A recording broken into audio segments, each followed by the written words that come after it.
Welcome back, everyone. Ready for another deep dive. Today we're tackling a listener request, and let me tell you, it's a juicy one. We're digging into the parables and lessons of Liber LXV. Always a good choice. Right. This listener, they're particularly interested in how these parables, these short allegorical stories, intersect with Kabbalistic teachings. Blending the mystical with the practical. I like it. Exactly. And who better to guide us through these esoteric waters than the insightful IAO131, the author of these interpretations? He's got a knack for making these complex ideas accessible. It's not easy. Not at all. Okay, so before we get lost in the symbolism and hidden meanings, let's take a step back for a second. For those who might not be as familiar, what makes parables such a powerful teaching tool? Well, think about it. Parables, they sneak up on you. They bypass that initial wall of intellectualization we all have and tap into something deeper. It's like they slip past your defenses when you least expect it. Exactly. You're drawn in by the story, engaged with the characters, and boom, the lesson hits you on a gut level. Like a Trojan horse for wisdom. Ha! I like that. And some of the most famous parables, of course, are those attributed to Jesus in the Gospels. IAO131, he's clearly drawing on that tradition, but infusing it with the Thelemic perspective. Right, because we can't forget, even Crowley himself had high praise for these particular interpretations of Liber LXV. He even went so far as to say they rival the Gospels in their moral value. That's a bold statement. It is, isn't it? Yeah. But that speaks to the depth and power of these parables. They're not just cute stories. They're packed with layers of meaning. Okay, so enough preamble. Let's dive into our first parable, the parable of light and colors. Yes, this one's a favorite. It's all about how we perceive the world around us, how our individual perspectives shape our reality. And it starts with a bang. God speaking to an adept. For our listeners who haven't quite reached adept level yet, think of it as someone who's, shall we say, quite far along on their spiritual journey. They've got a pretty good view from up there. Right. And the first line of this cosmic conversation is, there must ever be division in the word. Okay, now that seems simple enough on the surface, but knowing IAO 131, I'm guessing there's a lot more to it. Oh, absolutely. He's tapping into the concept of the logos here. That primordial creative force, the word that brings everything into being. It's the source code of the universe. The source code, I like that. Yeah, and just like source code can be used to create an infinite variety of programs, the logos expresses itself in an infinite number of forms. Okay, so the logos is whole and unified, but its creations, they're diverse, fragmented, even contradictory sometimes. Exactly. And to illustrate this, IAO 131 uses the metaphor of light and color. Light itself, pure white light, it's undivided, whole, but pass that light through a prism and what happens? You get a rainbow. A spectrum of colors. Exactly. And those colors, they're not separate entities. They're all just different aspects of that same unified light. Okay, I'm starting to see where this is going. So are you saying that each of us, we're like those different colors, experiencing the same underlying reality, the lodos, but through our own unique filters? Precisely. We each have our own prism, shaped by our experiences, our beliefs, our conditioning. And that shapes how we see the world, how we interpret events. What might seem like a tragedy to one person could be seen as an opportunity for growth by another. And that's where things start to get really interesting, because if we're all just seeing different facets of the same truth, who's to say whose perspective is right? Exactly. That's the whole point. This parable isn't about declaring one perspective superior to another. It's about recognizing the inherent limitations of our individual viewpoints. We're all seeing through a glass, darkly, so to speak. Okay, but if we're not supposed to get bogged down in those individual perspectives, those colors, what are we supposed to do? That's where the real work begins. We need to strive to see beyond the limitations of our own prisms, to move beyond the separate colors and seek out that unifying light. Easier said than done, am I right? Oh, for sure. It's a lifelong journey. But thankfully, we don't have to go it alone. IAO131 gives us some tools to work with. He specifically connects this parable to other Thelemic texts like Liber Portalucis of Figura X and Liber LXV Velkolze. They all point toward this deeper understanding. It's like these texts are having a conversation across time, all pointing towards this greater truth. Absolutely. So how can we as individuals start to bridge that gap between our limited perspectives and that unifying light? Because it sounds like this is about more than just agreeing to disagree. Oh, absolutely. It's about transcending those surface-level disagreements and recognizing the deeper interconnectedness of all things.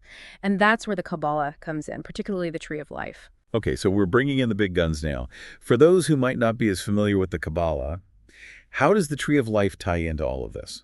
Well, the Tree of Life, it's like a map of reality, showing all the different levels of existence and how they connect. And each path on that tree, it represents a different way of perceiving and interacting with the universe.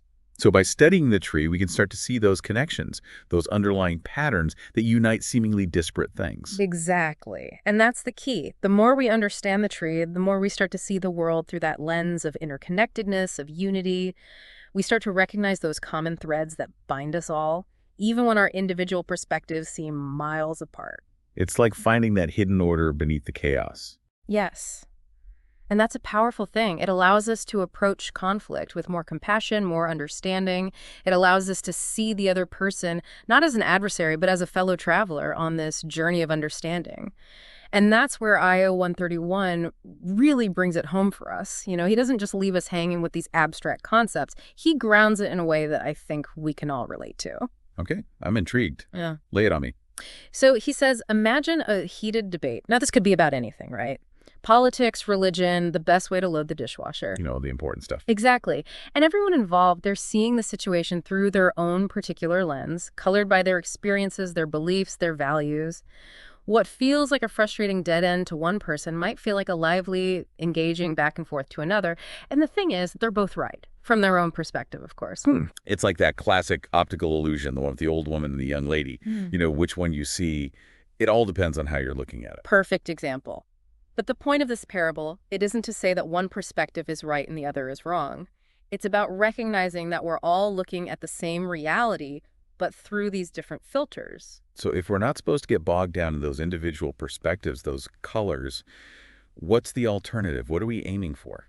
Well, if the colors represent our limited, fragmented viewpoints, then the goal is to move beyond them, to seek out that unifying light, the source from which all those colors arise.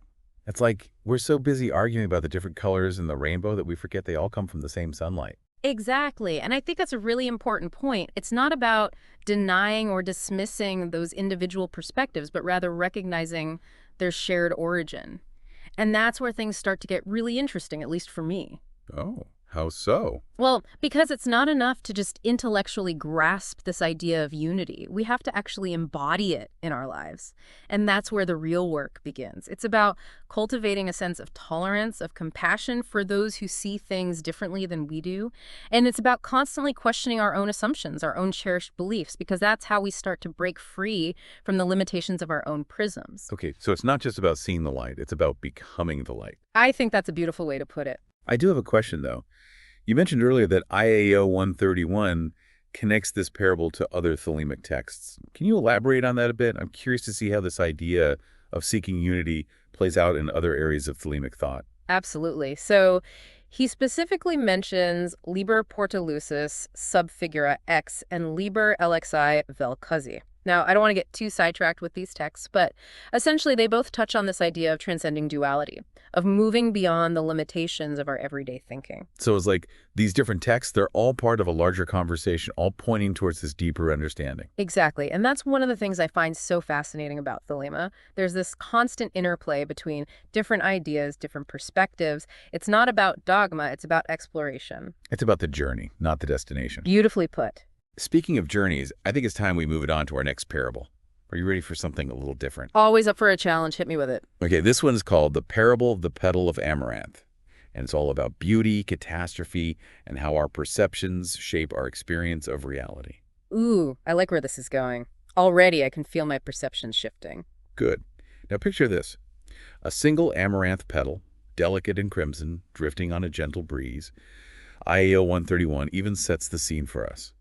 He mentions Hathor, the Egyptian goddess of love and beauty, her low, sweet brows framed against the sky. It's incredibly evocative, almost sensual. He has a way with words, doesn't he? He really does.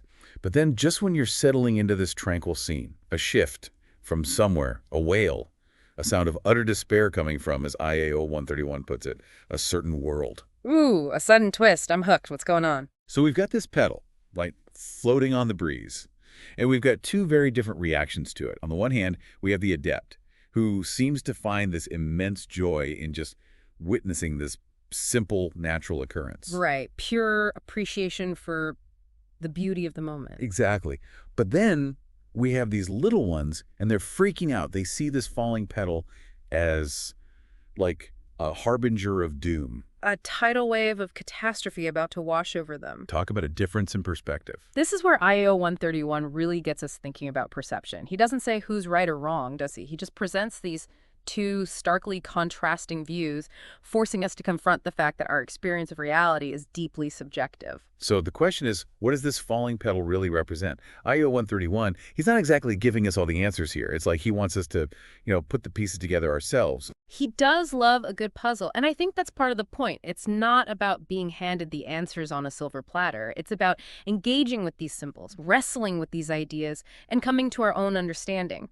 But if we look closely at the text, I think we can glean some clues. Okay, I'm all ears. Lay it on me. Well, one interpretation is that the falling petal represents the adept's word, their expression of truth, their understanding of reality. And to the adept, it's beautiful, it's natural, just like, the cycle of life and death. Everything has its place, even if we don't always see it. Exactly. But to those who haven't yet attained that level of understanding, those little ones, it can seem terrifying. Like they're still clinging to their limited view of the world, and this glimpse of something beyond that is just like completely shattering their reality. It's too much for them to handle. And I think this connects back to something we were talking about earlier, about how our own perspectives can be our biggest obstacle. Like sometimes we're the ones standing in our own way. Absolutely. II-131 makes this explicit when he suggests that those little ones, those who wail at the falling petal, they also represent the adept's own doubts, their own fears. So even the adept, someone who's reached such a high level of spiritual understanding, they still have those moments of doubt. That's kind of reassuring, actually. It is, because it reminds us that the spiritual path, it's not about achieving some static state of perfection. It's an ongoing process of growth, of confronting our limitations, and ultimately of transcending them. And it's about learning to find joy in that process, even when things get messy, which, let's be honest, they usually do. That's life, right? Exactly. Speaking of messy and joyful, shall we dive into our final parable for today? Let's do it. I'm ready for another mind bender. Okay, strap yourselves in, folks, because this one's a doozy. It's called The Parable of the White Swan of Ecstasy and the Little Crazy Boy of Reason. This parable, it's a classic. It really is. And it's often considered one of the most challenging, but also the most rewarding of IAO 131's interpretations. It's a wild ride, that's for sure. So let's set the scene, shall we? Imagine a vast blue sky, endless, limitless, and soaring across this sky, effortlessly gliding on the wind, is a magnificent white swan. Ah, the white swan, a symbol of purity, of grace, of transcendence. Right. And nestled among the swan's wings, we find the adept, completely at peace, completely absorbed in this experience of pure ecstasy. IAO131 even tells us that the adept sees the eons fleeing away, like time itself has ceased to exist. It's a glimpse into a realm beyond our everyday understanding, a realm where duality dissolves and only unity remains. Okay, so far so good. But then things get a little interesting, because perched on the adept's shoulder, we have this little crazy boy. And this boy, he's freaking out. He's asking all these questions like, who art thou? Whence camest thou? Whither wilt thou go? Classic existential questions, but in this context, they completely miss the mark. Right. It's like he's trying to make sense of this experience of pure ecstasy using logic and reason, which, as we all know, is about as effective as trying to catch the wind with a net. Precisely. The boy represents that part of us, that part of all of us that clings to the known, that seeks to categorize and define everything, even those things that defy categorization and definition. And the swan, embodying that pure, unadulterated ecstasy, it remains silent. Because how can you possibly put that kind of experience into words? You can't. Words just don't do it justice. Exactly. So we have this beautiful contrast between the boy's frantic questioning and the swan's serene silence.